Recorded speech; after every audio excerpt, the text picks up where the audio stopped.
Hello. Hi guys, क्या हाल चाल है। तो हम लोग कंटिन्यू कर रहे हैं chapter 4 in CRT history class 6। Chapter का नाम है what books in burials tell us. तो जो हम लोग बुक्स की बात करते हैं तो सबसे पहले जो बुक्स जो हमने डिसाइफर की थी, जो टेक्स्ट थी, वो वेदास थी। उससे पहले जो हमारी हड़प्पन सिविलाइजेशन है उसके जो भी टेक्स्ट थे, जो स्क्रिप्ट्स थी, जो इंस्क्रिप्शंस थी, वो हम लोग डिसाइफर नहीं कर पाए। तो ये सब जो भी बुक्स से सोर्सेज से हमें इंफॉर्मेशन मिलती है स्क्रिप्ट से, वो सारी वैदिक पीरियड के बाद की हैं। तो आज हम बुक्स की बात करें तो हम वेदास की बात करने वाले हैं। और ब्यूरियल्स जो हमारी हमें साइट्स, अलग अलग साइट्स पे हमें जो ब्यूरियल्स किए हुए मिले हैं, उनसे जो हमें चीज़ें मिली हैं, उनसे जो हमें इन्फो मिली है, उसके बारे में हम लोग बात करेंगे। तो one of the oldest literary source है इन द वर्ल्ड जो हमारे पास है वो है वेदास, जिसमें ऋग वेदा जो कंपोज किया गया था अराउंड 3500 ईयर्स एगो, जिसमें अबाउट मोर देन 1000 से भी ज़्यादा हेमन्स हैं। हेमन्स होते हैं भजन, गीत, जो कि जैसे प्रेजिज़ में लिखे जाते हैं, अब किसी भगवान की प्रेज में जो गीत लिखे जाते हैं, और जिनका लिटरली मीनिंग है वेल सेड, और हम लोग उसे कहा गया है सुक्त कहा गया था। 3 गॉडेस थे उस टाइम पे important: Agni god of fire, Indra warrior god, Soma एक प्लांट था जिससे एक स्पेशल ड्रिंक, आप लोगों को पता है क्या स्पेशल ड्रिंक जो प्रिपेयर की जाती थी, जो देवता लोग देवलोक में बैठ के उस ड्रिंक को पीते थे, और और जो उनका डांस होता था, क्या बोलते हैं उनको, वो जो नृत्य करती थी उनके सामने, अप्सराओं का नृत्य एंजॉय करते थे। ठीक है, तो जो सपाट तो पढ़ते हैं आगे। तो हेमेंस थे, कंपोज किए गए थे ऋषिज के द्वारा। Most of the hymns were composed and taught learn by man. Mostly man ने उनको लिखा था, उन मैन्स के द्वारा उनको टोट किया जाता था, और मैन ही उन सब चीज़ों को सीखते थे। पर ऐसा नहीं है कि भाई मैन इतना इतना इम्पोर्टेंस थी मैन की, पर वहाँ पे कुछ हेमेंस थे जो वुमेंस ने भी कंपोज किए गए थे। तो इससे दिखाया गया है कि यहाँ पे वुमेंस का स्टेटस कैसा था। इस चीज़ से पता लगता है कि वुमेंस का स्टेटस डिसेंट स्टेटस था, इतना ख़राब नहीं था कि भाई वुमेंस को कि बिल्कुल ही नेगलेक्ट किया गया है सोसाइटी में, ऐसा नहीं था। तो ऋग्वेद इस वैदिक संस्कृत में लिखे गए थे ये वेद्स, जो कि जो संस्कृत आज हम लोग जानते हैं उससे थोड़ा अलग थी। और लैंग्वेजेस की बात करें तो संस्कृत एक इंडो यूरोपियन फैमिली का पार्ट है, जिसमें अलग अलग लैंग्वेजेस आती हैं। एक फैमिली होती है जिसके कुछ वर्ड्स सिमिलर होते हैं, तो उनको एक फैमिली में डाल दिया जाता है। तो और अलग अलग लैंग्वेजेस हैं इसमें: आसामीज़, गुजराती, हिंदी, कश्मीरी, सम सिंधी लैंग्वेजेस, एशियन लैंग्वेजेस हैं जैसे सच एज पर्शियन हो गया, यूरोपियन, काफ़ी यूरोपियन लैंग्वेजेस है इसमें: English, French, German, Greek, Italian, Spanish, ये सब इस फैमिली से बिलोंग करती हैं, इंडो यूरोपियन फैमिली से। तो जिनमें ओरिजिनली कुछ वर्ड्स कॉमन थे, जैसे मात्र संस्कृत में बोलते हैं, हिंदी में माँ, मदर इंग्लिश में। जैसे नमस्ते लंदन का वो सीन याद है जिसमें अक्षय कुमार उसको अंग्रेज को बताता है कि मातृ बना मदर, भ्रातृ बना ब्रदर, एंड त्रिकोणमैत्री बनी ट्रिग्नोमेट्री। तो वो सब संस्कृत और इंग्लिश एक ही फैमिली का पार्ट है, इसलिए कुछ वर्ड्स का ओरिजिन सेम है। तो ऐसी और भी अलग अलग फैमिलीज़ थी। नॉर्थ ईस्ट की लैंग्वेजेस हैं जो बिलोंग करती हैं तिब्बतियम बर्मन फैमिली से, और हमारी तमिल, तेलुगु, कन्नड़, मलयालम वाली लैंग्वेजेस बिलोंग करती हैं द्रविड़न फैमिली से। हमने जैसे द्रविड़न स्ट्रक्चर भी हम आगे आने आने वाले चैप्टर्स में उसके बारे में पढ़ेंगे। और जो झारखंड और जो सेंट्रल इंडिया के पार्ट में बोली जाती है वो ऑस्ट्रो एशियाटिक फैमिली से बिलोंग करती है। तो ये लैंग्वेजेस की फैमिली है, जिनके कुछ वर्ड सिमिलर होते हैं तो उनको एक फैमिली में डाल दिया जाता है, या ओरिजिन ऑफ वर्ड्स का अगर उनका एक है तो उनको एक फैमिली में कंपाइल किया गया है। तो ये हमारे पास वेदास थे, वो जनरली क्या होते थे कि रिसाइट किए जाते थे। उनको टीचिंग्स उनकी दी जाती थी कोई सेजिस के द्वारा या किसी के द्वारा। जैसे हमने हमारी रामायण और एपिक्स में हमने देखा है कि किस तरह से लोग गुरुकुल में लोग बैठ के सुनते थे कि उनके जो गुरु होते थे वो क्या पढ़ा रहे हैं उनको। तो ऐसे ही इन वेदास को रिसाइट किया जाता था, और लोग इनको सुनते थे। जनरली ये नहीं होता था कि बैठ के लोग पढ़ के उन चीज़ों को सीख रहे हैं, नहीं, उनको रिसाइट किया जाता था। इनकी नॉलेज को ऐसे पढ़ा, ऐसे रिसाइट करके पढ़ा करके उनको ऐसे पास ऑन किया गया है। और जो प्रिंटेड सोर्स हमें इन वेदास के मिलते हैं वो लिटरली अराउंड 200 साल पहले के हैं या उससे भी कम। जो उससे पहले के जो सोर्सेज थे प्रिंटेड हमारे पास, वो ख़राब हो गए या सर्वाइव नहीं कर पाए। तो how historian studies the Vedas, उनको स्टडी को कैसे किया वेदास को। तो सम ऑफ द हेमन्स थी जो ऋग्वेदा में, वो डायलॉग्स की फॉर्म में थी और कुछ भजन की फॉर्म में थे। तो ऐसे अलग अलग हेमन्स अलग अलग फॉर्म में लिखे गए थे। तो एक हेमन है जिसमें एक डायलॉग दिखाया गया है विश्वामित्र ऋषि के बीच में और दो नदियों के बीच में, ब्यास और सतलुज, जिनको नदियों को गॉडेस माना जाता था, देवियों की तरह ट्रीट किया जाता था। जैसे हम आज भी हम लोग ना मानो तो बहता पानो, मानो तो गंगा माहू, सुना है ना भजन। हाँ, तो एक ऋग्वेदा का ये मैन्युस्क्रिप्ट है। मैन्यू मतलब होता है हैंड और स्क्रिप्ट होता है लिखा हुआ, हाथ से लिखा हुआ, उसको मैन्युस्क्रिप्ट बोल देते हैं। और ऋग्वेदा एक ब्रिच बाग पे पत्ते की छाल पे लिखा गया है, जो कि कश्मीर में मिला था अराउंड 150 साल पहले का, जो अभी प्रिजर्व किया गया है पुणे महाराष्ट्र की लाइब्रेरी में। तो ये वो हेमंस है जिसमें विश्वामित्र बोलता है O rivers come down from the mountains and all these. और तो हिस्टोरियंस ने इन सब चीज़ों को पढ़ा और देखा कि जो ये रिवर्स के बारे में जहाँ पे इन हेमंस में इनकी बात की गई है नदियों की, तो उन्होंने अंदाज़ा लगाया कि इनको ये हेमंस इस एरिया में कंपोज किए गए होंगे जहाँ पे ये नदियाँ बह रही हैं। ठीक है, तो दे आल्सो सजेस्टेड कि जो सेजिस थे वो इन सोसाइटीज़ में रहे होंगे। और कुछ हेमंस में क्या हॉर्सेस और काउज़ को बताया गया है, तो उन्होंने लगाया कि भाई हॉर्सेस और काउज़ की कितनी वैल्यू रही होगी उस सोसाइटी में उस टाइम में, कि उनको हेमंस में और उनको इम्पोर्टेंट चीज़ों से, नदियों से वो कंपेयर किया गया है। और हमारे पास जो इन हेमंस में इसमें स्पेशली इंडस एंड उसके ट्रिब्यूटरीज और सरस्वती का नाम लिया गया है। और सरप्राइजिंगली जिसमें गंगा और यमुना जैसी जो आज के टाइम पे इतनी इम्पोर्टेंट नदियाँ हैं, इनको सिर्फ एक बार नाम दिया गया। और हमने ये फर्स्ट सेकंड चैप्टर में इसके बारे में पढ़ा था कि जो हमारी इंडस वैली सिविलाइजेशन है उसके बाद जो हमारे गंगा और यमुना के बैंक्स पे सोसाइटीज़ कितनी लेटर ऑन वहाँ पे सिटीज़ बसी गंगा और यमुना के बैंक्स पे।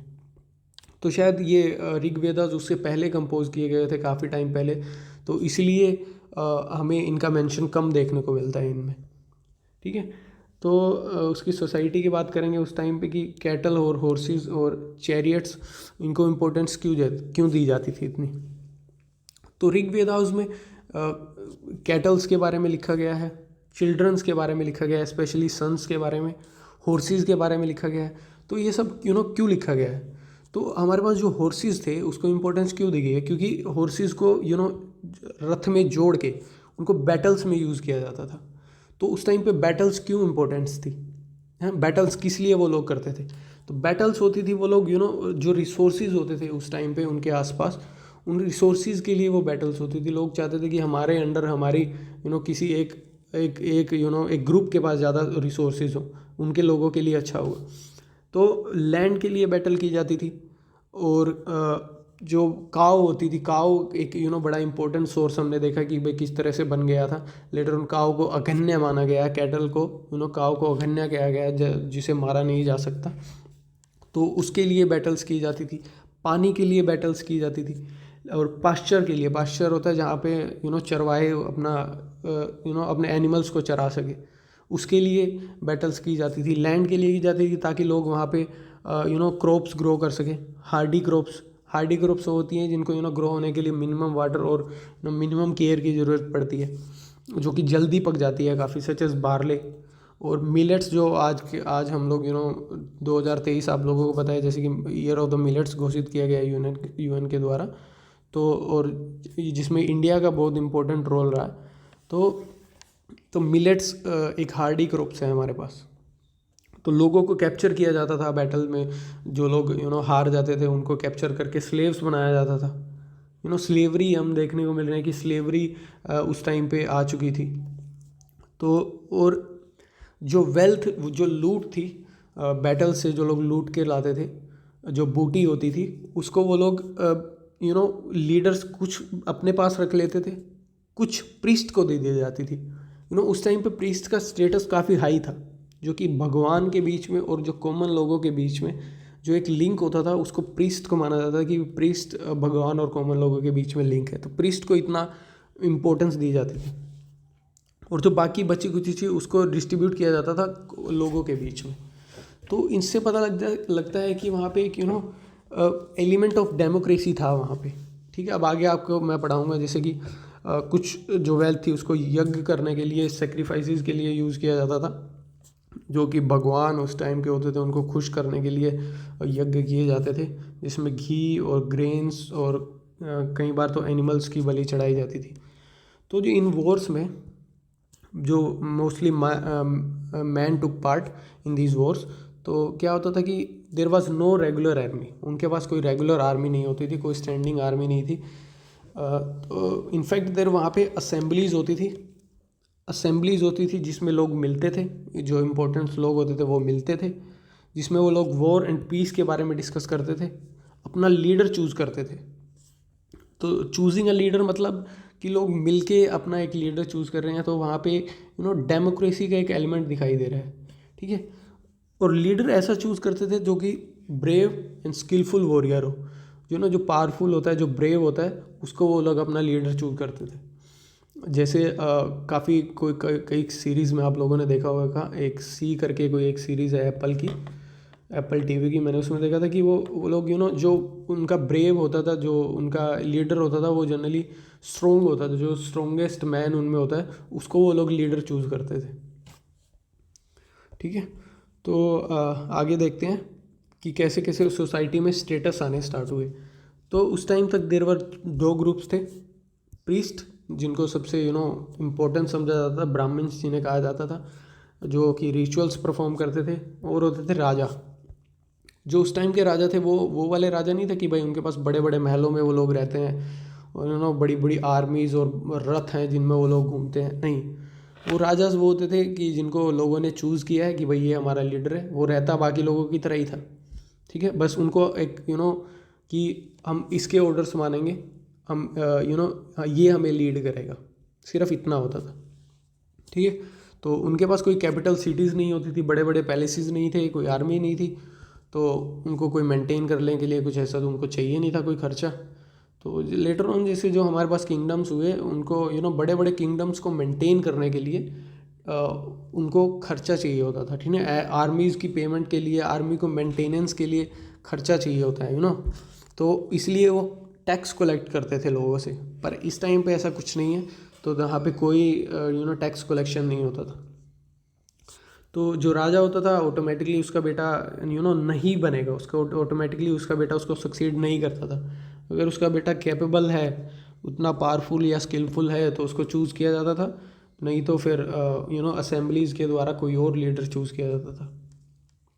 तो यहाँ पे लोगों को डिस्क्राइब कैसे किया गया है, जो आम सोसाइटी को कैसे किया गया है, वर्ड जना यूज़ किया जाता था सोसाइटी को, and the other was wish. In word से सोसाइटी को डिस्क्राइब किया गया है उस टाइम पे, और ये सेवरल विश एंड जना मेंशन किए गए हैं, जिनको रेफरेंस देके पूर्व जना और भारत जना, यदु जना, ये अलग अलग क्लैंस को रेफर किया गया है यहाँ पे। तो यहाँ पे वन सिस्टम की हमारे पास स्टार्टिंग हो जाती है यहाँ पे आके, कि जैसे कि प्रीस्ट को, जैसे ब्राह्मण्स को सबसे ऊपर रखा गया है, फिर उसके बाद क्षत्रिय क्लैन हमारे पास आए, राजाज जो कि बैटल्स करते थे। उसके बाद फिर हमारे पास वैश्याज, जो कि कॉमन पीपल होते थे, उनको वैश्या किया गया, और जो बाकी इन सब से जो अदर देन दीज क्लासेस, इनसे अलग जो लोग बच जाते थे, उनको शूद्र किया गया। तो यहाँ से हमारे पास वन सिस्टम ये स्टार्ट हुआ। तो ये हमारे पास ये उसी का एक आगे एक्सटेंशन है कि द कंपोज द हेमस, जो कंपोज्ड हेमस को कंपोज करते थे, उनको समझाते थे, उनको आर्याज कहा गया है। और जो आर्या के कंट्रारी होते थे जो लोग, जिनको ये लोग जो हेमंस पढ़ते थे, जिनको इस चीज़ की इजाज़त थी कि भाई तुम टीचिंग्स ले सकते हो, और अदर देन उन लोगों को जैसे हमने हमारे एपिक्स में क्या देखा है कि जैसे करण होता था, एकलव्य की स्टोरी सुनी है आपने, कि जैसे एकलव्य को चोरी चिपके उसने उनसे राजा से वो धनुष बाण चलाना सीखा था, पर वो शायद लो क्लास सोसाइटी से बिलोंग करता था, इसलिए उसको वो टीचिंग लेने की वो नहीं थी, इजाज़त नहीं थी। तो वो आर्याज होते थे जो लोग वो लोग सीखते थे, अदर देन आर्याज उनको दास या दयासु कहा जाता था, ठीक है। तो वो लोग उस सोसाइटी से बिलोंग करते थे। These were people do not, जिन्हें सेक्रीफाइसेस और यज्ञ करने की परमिशन नहीं थी। प्रोबेबली उनकी लैंग्वेजेस अलग थी। जो पढ़े लिखे लोग होते थे वो संस्कृत बोलते थे और बाकी लोगों की लोकल लैंग्वेजेस होती थी। जैसे हमने लेटर ऑन अब आगे आके हम लोग देखेंगे कि जैसे पाली और संस्कृत है लैंग्वेजेस। संस्कृत को विद्वान लोग संस्कृत बोलते थे और जो पढ़े लिखे लोग नहीं थे वो लोकल लोग थे वो पाली बोलते थे। तो लेटर ऑन इन ये टर्म्स बनी दासा दयासु बना दास, मीनिंग स्लेव, और फीमेल को दासी कहा जाता था। तो स्लेव्स जनरली जो कि वॉर में कैप्चर किए गए लोग थे उनको स्लेव्स रखा जाता था। उसको property of the owner treat किया जाता था कि वो उससे कुछ भी काम करवा सकता है, कि जो भी वो चाहे। अब तो उसने उसको ख़रीद लिया है, 12 आने दे के ये स्लेव मेरा हो गया, मैं कुछ भी इससे करवाऊँगा, ताउम्र उसका दास बना रहता था। ये फैक्टर ऑफ स्लेवरी वहाँ से स्टार्ट हुआ है और फिर इसको लेटर ऑन एक्सकवेट किया गया है अंग्रेज़ों के द्वारा। जैसे एक मूवी है 12 ईयर्स अ स्लेव करके एक मूवी है, शायद नाम यही है। एक रियल स्टोरी पे बेस्ड है, ये ट्रू स्टोरी पे। तो देखना है ये मूवी, जिसमें वो लोग एक आदमी 12 साल तक स्लेव रहता है और कैसे वो सर्वाइव करता है इस पीरियड का। बड़ी अच्छी मूवी है। तो silent sentinels the story of megaliths के बारे में, अब हमारे पास ब्यूरियल्स के बारे में हम लोग बात करेंगे। कि जो हमारे पास मेगालिथ्स थे, मेगा मतलब बड़ा, लिथ्स मतलब stone, literally big stone, use to mark burial sites. Burial sites को मार्क करने के लिए इन स्टोन का यूज़ किया जाता था। ये प्रैक्टिस बिगिन हुई अराउंड 3000 ईयर्स अगो। और ये बात देखो, जो वेदास थे उन्हें कंपोज किया गया था 3500 साल पहले, और ये हमारे पास पीरियड है 3000 साल पहले। कि भाई वेदास का पीरियड बाद का है और ये हमारे पास पहले का है। तो प्रिवेलेंट ये प्रैक्टिस थी तो प्रेवलेंट थी डेक्कन और साउथ इंडिया में, और नॉर्थ ईस्ट और कश्मीर में हमें ये ब्यूरियल साइट्स मिली हैं जहाँ पे बड़े बड़े स्टोन्स का यूज़ किया गया है इनको मार्क करने के लिए, उसको दिखाने के लिए। जैसे आज हम लोग वो वाला स्टोन यूज़ करते हैं ना, टॉम स्टोन, और ऐसे ही एक बड़े बड़े पत्थर रखे जाते थे उस टाइम पे। शायद ये प्रैक्टिसेस उस टाइम पे कैसे कैसे आज भी ये प्रैक्टिसेस चल रही हैं कि आज हम लोग वो टॉम स्टोन यूज़ करते हैं, लोग कब्र बनाते हैं। उस टाइम पे इतने इतने बड़े बड़े पत्थर यूज़ किए जाते थे, उनको सर्कल्स में गाड़ दिया जाता था कि भाई यहाँ पे मार्क करने के लिए कि यहाँ पे एक वो बरी किया गया है किसी को। तो sometimes archaeologist find a circle of stone boulders का सर्कल मिलता था कई बार उन्हें एक सिंगल बड़ा स्टोन मिलता था ग्राउंड में, जिससे इंडिकेशन होती थी कि भाई यहाँ पे ब्यूरियल किया गया है।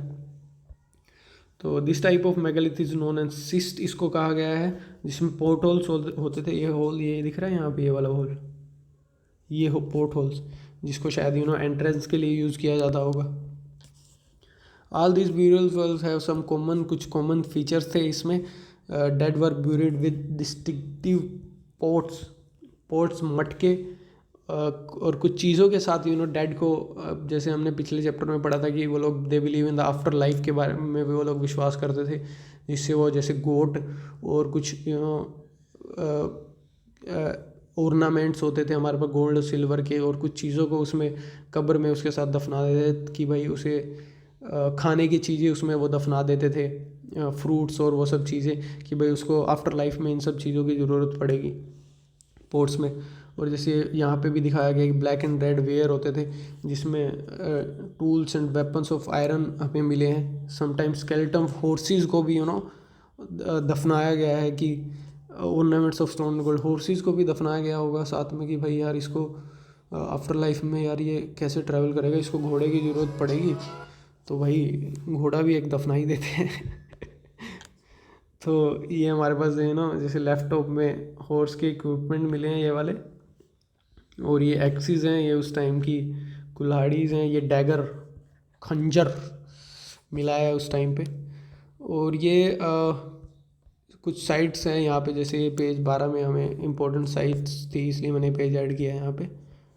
तो मेगालिथिक साइट्स हैं ये, आदि चमल्लुर, ब्रह्मगिरी, ये साइट्स हैं जहाँ पे हमें ये स्टोन बोल्डर्स और ये ब्यूरियल साइट्स हैं जहाँ पे हमें ये मिला है।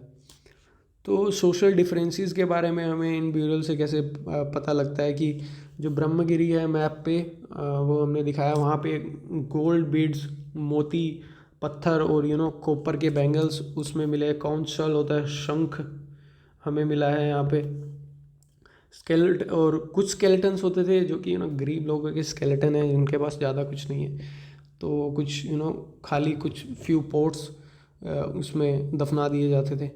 तो इससे हमें पता लगता है कि सोसाइटी में डिफरेंसेस कैसे थे, स्टेटस कहते थे, कुछ लोग रिच थे, कुछ पुअर थे, कुछ चीफ होते थे, कुछ उनके फॉलोअर्स होते थे। जैसे आज भी अगर आप लोग देखोगे कि जैसे किसी का टॉम्बस्टोन तो इतना बड़ा बना दिया जाता है, और कहीं बेचारे ऐसी एक लकड़ी गाड़ के, और ऐसी जैसे जहाँ पे मैं हूँ अभी वहाँ पे क्या होता है कि खेतों के साइड में ही आपकी बॉडी को दफना दिया जाता है, और एक ऐसे ट्रेंगुलर ऐसे लकड़ियों से उसको ऐसे ढक दिया जाता है बस, और यहाँ पे उसमें टॉम्बस्टोन होता है, आपको पता ही नहीं लगेगा कि भाई यहाँ पे दफनाया गया है किसी को।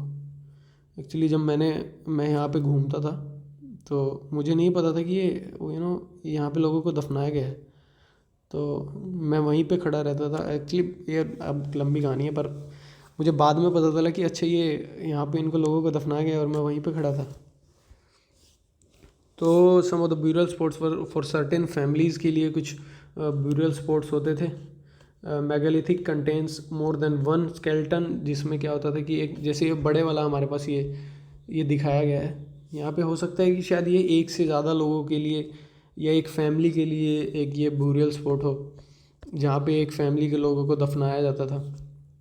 ठीक है, indicate the people belonging to the same family, जहाँ को सेम प्लेस में उनको दफनाया गया, शायद सेम टाइम पे नहीं, पर जैसे कि वो पोर्ट होल मैंने दिखाया था, शायद उसके थ्रू उनके बॉडीज़ को उसमें दोबारा कैरी किया जाता होगा, डाला जाता होगा। Some stone circle placed on the surface, probably indication find the burial site, ये वही है। तो एक स्पेशल ब्यूरियल है हमारे पास इमाम गाँव में, मैप पे आप लोगों को दिखाता हूँ। इमाम गाँव यहाँ है महाराष्ट्र में, जो कि है गोड नदी के आसपास। ये गोड नदी है जो कि भीमा नदी के एक ट्रिब्यूटरी है, उसके आसपास। और ये यहाँ पे ऑक्यूपाई किया गया था ये प्लेस, इमाम गाँव 3600 से 2700 साल पहले के आसपास का ये पीरियड है जहाँ पे ये जगह पे लोग रहते थे। तो यहाँ पे क्या किया कि जो हमारे पास ब्यूरल्स दिखाए गए हैं, उनका क्या होता कि सर था उसको नॉर्थ में रखा गया है, और ब्यूरल्स को कुछ ब्यूरल्स को घर के अंदर भी दफनाया गया है, वेसल्स के साथ, जिसमें probably they contain food and water, जिसमें उसको रखा जाता होगा। और the one man was found in the large 4 legged jar, court yard होता है जो मैंने आपको बताया था कि घर के बीच में एक जो खाली जगह होती है, चारों तरफ कमरे होते हैं, कोर्ट यार्ड में दफनाया गया है, और घरों में ग्रेनरी मिली है। तो ये हेड को नॉर्थ में रखने वाली ये जो सिस्टम है, ये क्या होता है कि हमारे पास जब हम लोग 10th में तो एक चैप्टर था दक्षिण दिशा, जिसको बोला जाता कि दानव की, डेविल की, साउथ डायरेक्शन को डेविल की डायरेक्शन बोला जाता है। तो इसलिए हमेशा कभी भी साउथ की साइड सर करके नहीं सोना चाहिए, हमेशा पैर उस साइड होना चाहिए। 10th में एक ऐसा कुछ चैप्टर था, तो वहाँ से अब चीज़ें आज भी हम लोग ये बोलते हैं कि चाहे उसका भी कोई भी फैक्टर निकाल लेते हो कि मैग्नेटिक पोल और नॉर्थ पोल साउथ पोल वाला फैक्टर भी उसको बताते हैं कि भाई जो हमारी बॉडी है वो ऐसे अलाइंग हो जाते हैं, हमारी बॉडी जैसे आयरन होता है हमारे खून में, तो बताया जाता है कि उसको अगर हम लोग ऐसे उल्टा सर करके सोएंगे साउथ की तरफ, तो हमारा वो खून सर की तरफ आ जाएगा, ऐसा कुछ साइंटिफिक रीज़न दिया जाता है उसके पीछे। तो what skeletal studies tell us, skeleton की स्टडी से हमें क्या पता चलता है कि तो बच्चे का स्केलेटन होगा तो हमें पता लग जाएगा स्मॉल साइज़ थे। तो और कोई मेजर डिफरेंस नहीं होता बोन और गर्ल, बॉय और गर्ल के स्केलेटन में। बट क्या होता कि ज्वेलरीज हमें उनके साथ मिलती थी तो हमें लगता था कि यार ये वुमेन का स्केलेटन है, पर नहीं। पर प्रॉब्लम ये थी कि उस टाइम पे आदमियों को भी भाई सोने के कंगन और वो सब पहनने का शौक़ था, राजाओं को भी, जैसे आज भी कुछ लोगों को है गले में मोटी मोटी चेन पहनने का। ठीक है, तो a better way of figuring out is this कि सेक्स ऑफ द स्केलेटन को फिगर आउट करने के लिए क्या होता था कि वो स्ट्रक्चर को देखते थे, बोन के स्ट्रक्चर को, हिप और पेल्विक एरिया को, जिसमें जनरली वुमेन का पेल्विक एरिया ज़्यादा होता है ताकि वो बच्चे को जन्म दे सकें। तो इन स्केलेटल स्टडीज़ के ऊपर कुछ बुक्स लिखी गई हैं। जैसे अबाउट 2 साल पहले हमारे पास एक फेमस फिजिशियंस थे चरक, जिनने मेडिसिन के ऊपर बुक लिखी है, चरक संहिता। ई स्टेट दैट कि वुमेन बॉडी में 360 बोन्स होती हैं, जो कि पर आज हमें पता है कि 206 या 200 बोन्स होती है। तो Charaka arrived at figure by counting teeth और जॉइंट्स, और सबको काउंट करके उसने वो इस डिसीजन पे पहुंचा कि भाई 360 बोन्स होती है। तो ऑक्यूपेशन सेट इमाम गांव पे हमें सीड्स, बीट, बार्ले, पल्सिस, मिड, बोन्स ऑफ द एनिमल्स और ये सब चीज़ें मिली हैं इमाम गांव पे। और इनकी कुछ बोन्स पे कट मार्क्स मिले हैं, जिससे हमें पता चलता है कि शायद इनको काट के खाया गया होगा, फूड में यूज़ किया गया होगा।